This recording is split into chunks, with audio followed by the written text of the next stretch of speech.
Some stories in the Bible touch us deep, not only because of miracles, but because of the heart of the people. The story of the Shunammite woman is one of those. It is about honor, faith, loss, and God's power to restore. In a small town called Shunem lived a woman who was respected. She was not famous, but she was known as a woman of honor. Every time the prophet Elisha passed by, she invited him to eat. She saw that he was a man of God. She didn't want anything from him. She just wanted to honor him. Later, she said to her husband, "Let's make a small room upstairs. We can put a bed, a table, a chair, and a lamp. When the man of God comes, he can stay here." She used her own money, her own house, her own time, not to get a reward, not to ask for blessings, just to honor.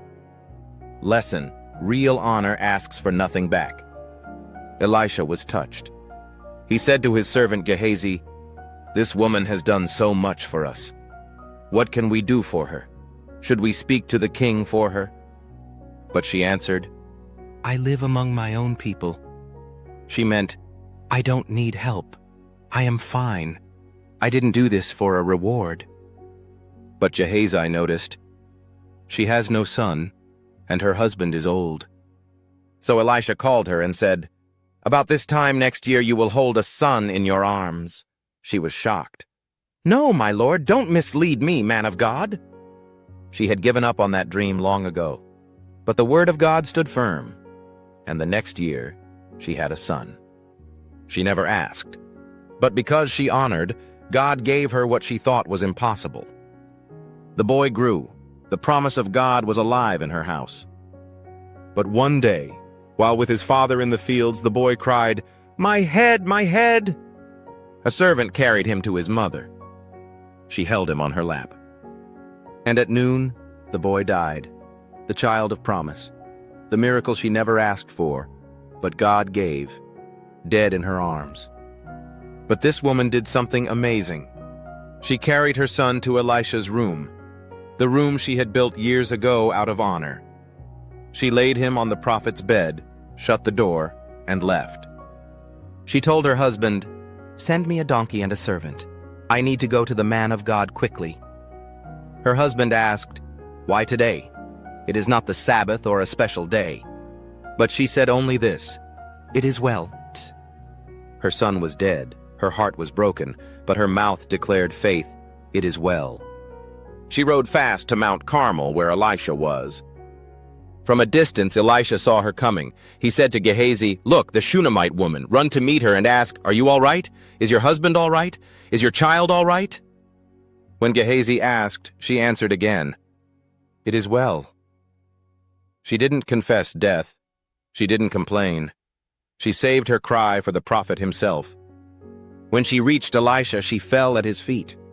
Gehazi tried to push her away, but Elisha said, "Leave her. She is in pain, but the Lord has not told me what is wrong." Then she cried, "Did I ask you for a son, my lord? Didn't I say, 'Don't get my hopes up'?" Elisha understood. The promise was under attack. Elisha acted fast. He told Gehazi, "Take my staff and go. Don't greet anyone. Lay my staff on the boy's face." Gehazi went and did it, but nothing happened. The boy stayed dead. He came back and said, "The boy has not awakened." This shows something important. God's power is not a formula. It is not in an object. It flows through faith and relationship with him. Elisha reached the house. He went into the room, saw the boy, and shut the door. He prayed to the Lord. Then he lay on the boy, mouth to mouth, eyes to eyes, hands to hands. The boy's body began to grow warm. Elisha got up, walked around, and then stretched himself out on the boy again. Suddenly the boy sneezed 7 times and opened his eyes. Elisha called the woman, "Take your son!" She fell to the ground, bowed before him, and took her son alive in her arms. The promise that died lived again. Years later, Elisha warned the woman, "Leave your home. The Lord has sent a famine for 7 years." She obeyed. She went to live among the Philistines with her son. By this time, her husband was no longer alive. Earlier the Bible said he was old. When she returned after 7 years, Only she and her son are mentioned. But when she came back, her land and her house were taken. She had lost everything. She went to the king to ask for her home and land. At that very moment, Gehazi was in the palace talking with the king about Elisha's miracles. As Gehazi was telling the story of the boy raised to life, the woman entered the room with her son. Gehazi said, "This is the woman, my lord the king, and this is her son whom Elisha restored to life." The king was amazed. He spoke to the woman, then ordered an official, "Give back everything that belonged to her, plus all the income from her fields since the day she left until now." Not only did she get her home and land back, she received 7 years of harvest as well. God restored it all. This story teaches us powerful truths. Honor brings blessing. She built a room without asking for anything. God gave her a son. Faith speaks hope. Twice she said, "It is well," while her son was dead. She chose faith over fear. Hold on until the miracle. Gehazi's attempt failed, but she stayed with Elisha until the breakthrough. God restores beyond loss.